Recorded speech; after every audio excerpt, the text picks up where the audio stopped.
One, two, three, audio testing. One, two, three, audio testing. Hello, everybody. Welcome to today's class. This class session belongs to yesterday's May 26th. I was not able to connect. Okay, we had a storm, so it affected me since I believe a tree fell on a cable. So therefore, we didn't have internet um,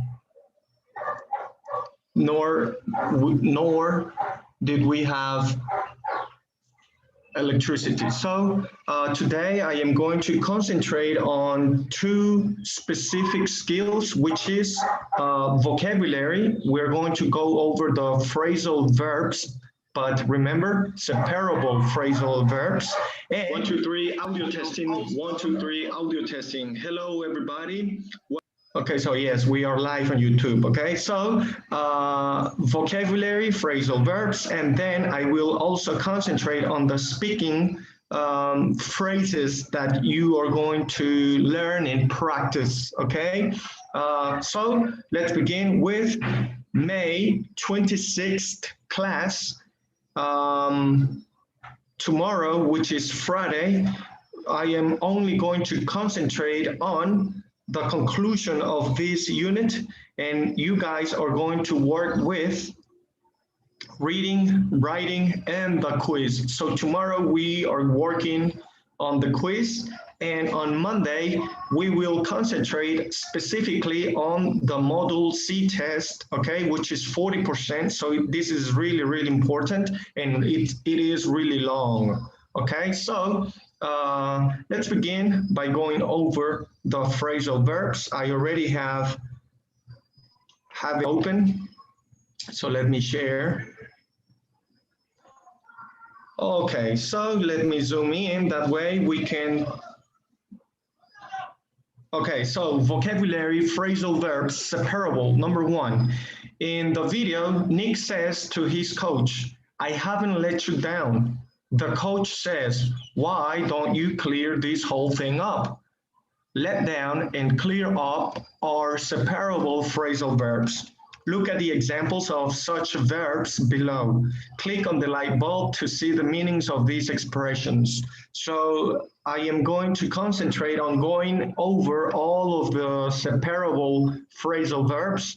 These are clear up, figure out, kick out, let down, dream up, hand in, leave out, pass on, pull off, and turn up.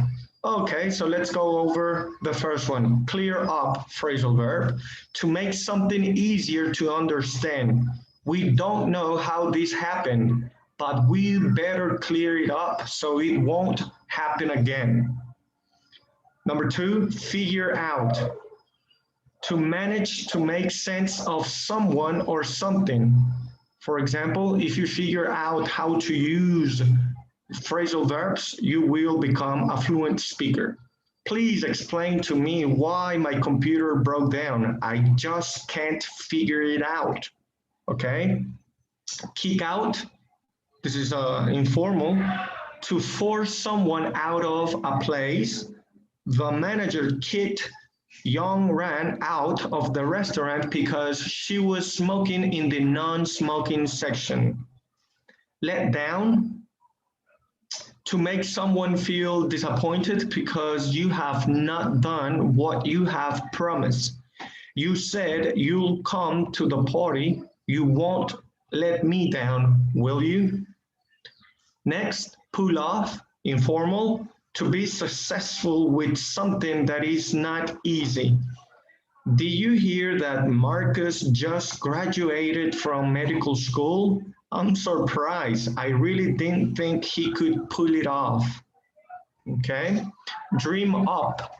To think of something new and unusual. Who dreamed up the title of that program? Who dreamed up the title of that program? Hand in is basically the same as turn in, entregar. Hand in, to give something to someone in a position of authority. Please hand your request in the personnel section by May 15th. Next, we have leave out. To not have put someone or something in a group, list, activity, etc. If you leave Ahmed out of the party, he'll be awfully disappointed. Next, pass on. To give someone a piece of information that someone else has told you.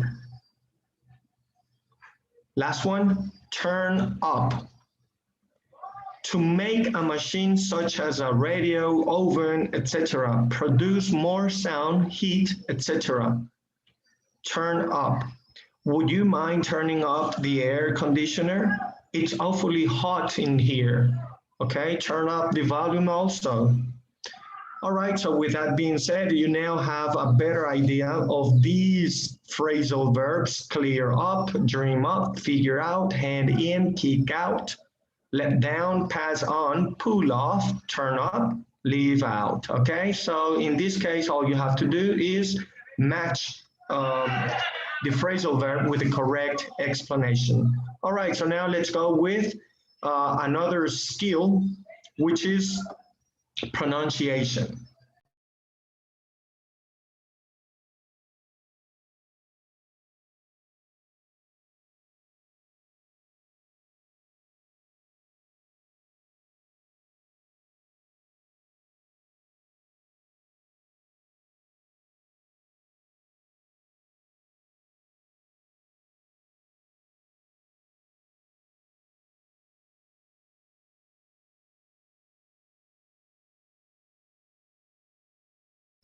Okay, so speaking, clarifying, here are some expressions you can use in this specific context, okay?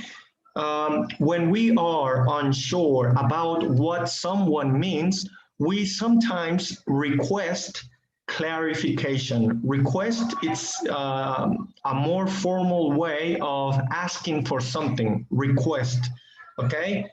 Look at the chart and listen to these sentences. All right, so let's go over the pronunciation of this requesting for clarification about something specific. Do you mean that he took the money? Are you saying that he took the money? You're saying that he took the money? In other words, he took the money? You mean he took the money? Could you clarify that for me? What do you mean by that? What does that mean? Can you run that by me again? Could you go over that again? I'm not quite sure what you're getting at. I don't get it.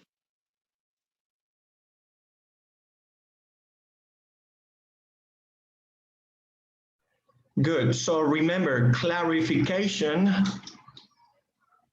These phrases will help you gain more information about a specific topic, a specific situation that you did not understand at first. So let's go over it one more time and then we can continue. Do you mean that he took the money? Are you saying that he took the money? You're saying that he took the money? In other words, he took the money? You mean he took the money? Could you clarify that for me? What do you mean by that? What does that mean? Can you run that by me again? Could you go over that again? I'm not quite sure what you're getting at. I don't get it.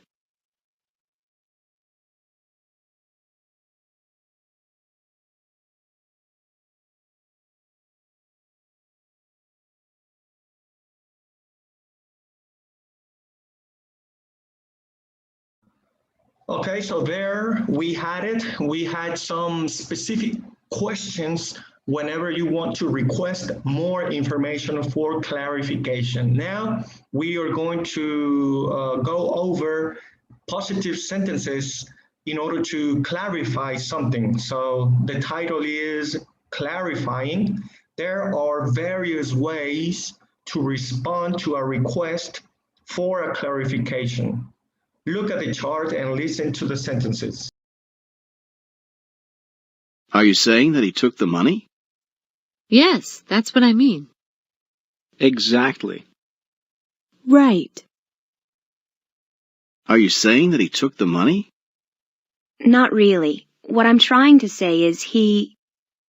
No, that's not what I mean. What I'm getting at is he... Not at all. Let me put it this way. Could you go over that again? Sure, he took the money because... What I'm trying to say is, he took the money because... What I'm getting at is, he took the money because... Let me put it this way. He took the money because... Are you saying that he took the money?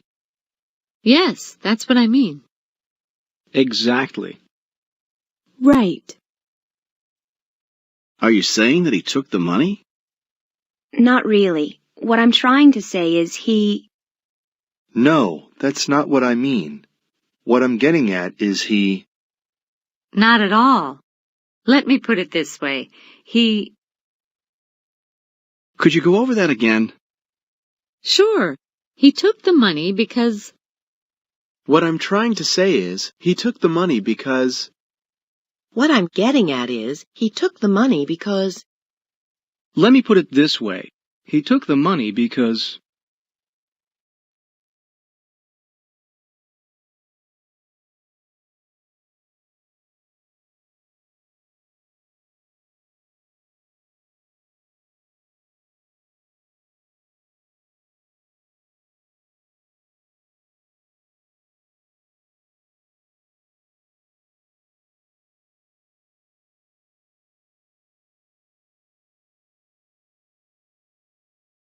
All right, so the first part was were the questions and positive and negative responses, okay, whenever we want to clarify something. In this second part, all you have to do is read and answer, obviously contextualizing yourself from what we have studied, okay? So this activity has no more than 4 questions, all right? So that should be easy for you, and I will activate it today. That way you can have time to work on them.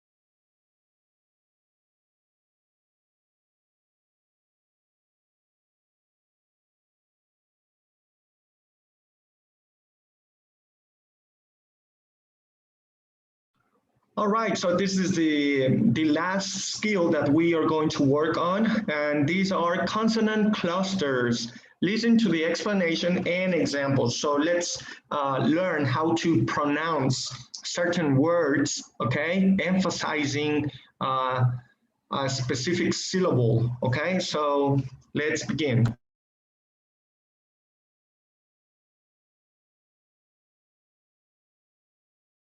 Listen to these words from the dialogue. They all begin with a consonant cluster, a group of 2 or more consonant sounds, such as dr in dream. Listen for the consonant clusters at the beginning of these words. Dream. Frankly. Frankly. Prove. Prove. Plotting. Plotting. Bribe. Bribe. Clear. Clear. Scheme. Scheme. Star. Star. Smart. Smart. Strongest. Strongest.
All right, so on the first pronunciation help with the cluster, we learn how to pronounce, okay, two different letters, two different consonants, okay, and that was quite interesting. Now, there was no more explanation on that, so the activities are basically easy.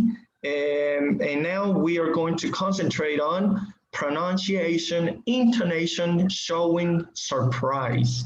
Before we continue, let me read this help. Information.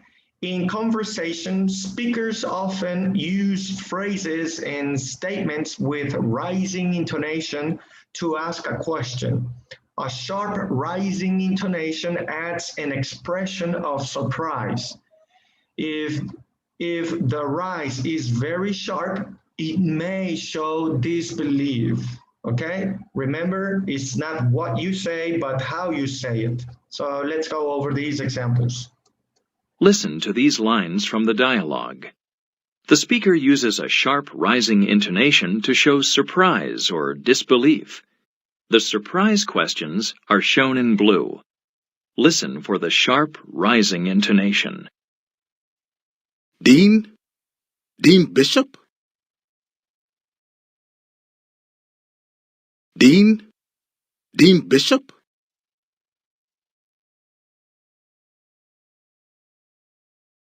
And they made it look like a bribe? And they made it look like a bribe?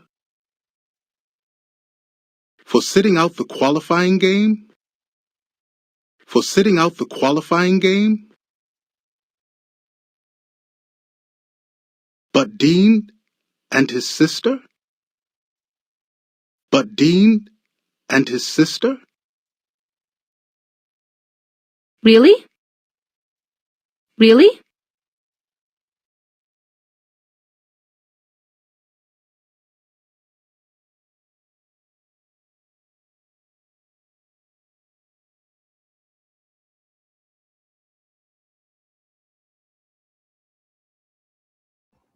Okay, so that was the phonetical aspect of how to ask questions rising and rising at the end or on a specific word, and this will let the hearer know a little bit more about your intentions, about your what you really want to ask, okay, and how you feel. So let me activate those activities,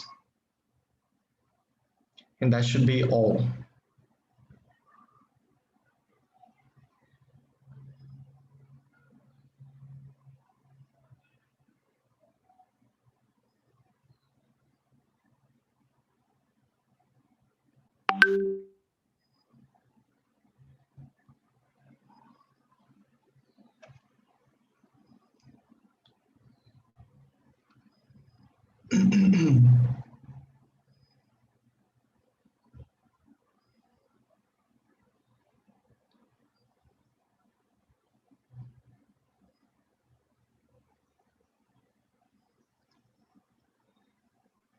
Okay, my dear students, so that's all that I can go over today.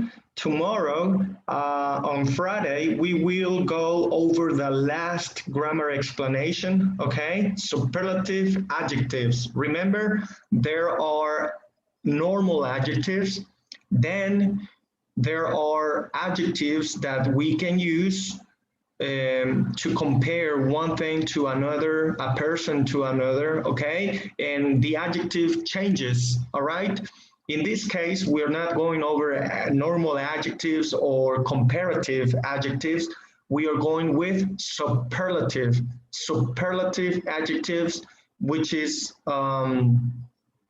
it is an adjective at its best. For example, good, better, best. Okay. How are you feeling? I'm feeling better. That is a comparative comparative form. Who is the best player? The best player, okay? El más superbo es el mejor, best, and that's a superlative. So I will also play a YouTube video tomorrow. So tomorrow, that's all we are doing. We are going over this grammar aspect and reading, writing, and the quiz. So for the moment, I will activate these activities that I explained. With that being said, thank you very much. I'll see you on Friday.